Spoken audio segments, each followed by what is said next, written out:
Savol: qanday holatlarda stansiya o'zining quvvatidan-da ko'proq energiya berishi mumkin?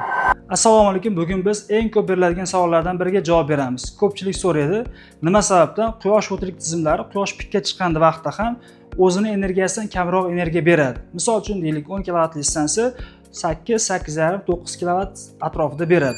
Demak, biz birinchi bo'lib tushunishimiz kerak. 10 kilovatli stansiya nimaga nisbatan aytilgan? Ya'ni 10 kilovatli stansiya standart sharoitga nisbatan aytilgan. Standart sharoitda biz tushunishimiz kerak. Quyosh paneliga tushayotgan radiatsiya 1 metr kvadrat uchun 1000 watt bo'lganda, quyosh panelining harorati 25 gradus Selsiy bo'lganda, ko'pchilik aytadi, tashqi muhitning harorati 25 gradus Selsiy bo'lganda deydi. Yo'q. Demak, tashqi muhitning harorati 25 gradus Selsiy bo'ladigan bo'lsa, quyosh panelining harorati 20-30 gradus undan-da baland yuradi. Demak, 55-60 gradusga chiqib ketishi mumkin.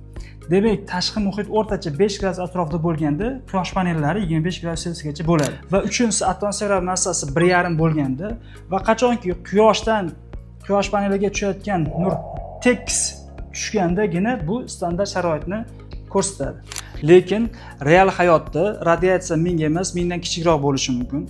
Bundan tashqari, tashqi muhitning harorati ko'tarilib borgan sari quyosh panellarining foydali koeffitsiyenti ham tushib boraveradi va bu faktorlar quyosh panellarining ishlab chiqarishini bir qancha kamaytiradi. Bundan tashqari, quyosh o'tirik tizimlarida quyosh panellaridan chiqarilgan elektr energiyasi kabellar orqali uzatiladi.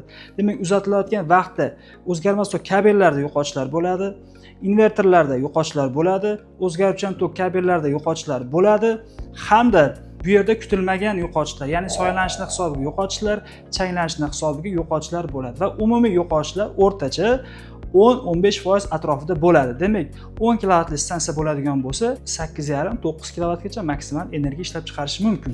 Shunday holatlar borki, o'rnatilgan stansiya o'zining quvvatidan-da ko'proq energiya berishi mumkin. Misol uchun, 10 megavatli stansiya 10,5-11 megavat yoki undan-da ko'proq energiya berishi mumkin.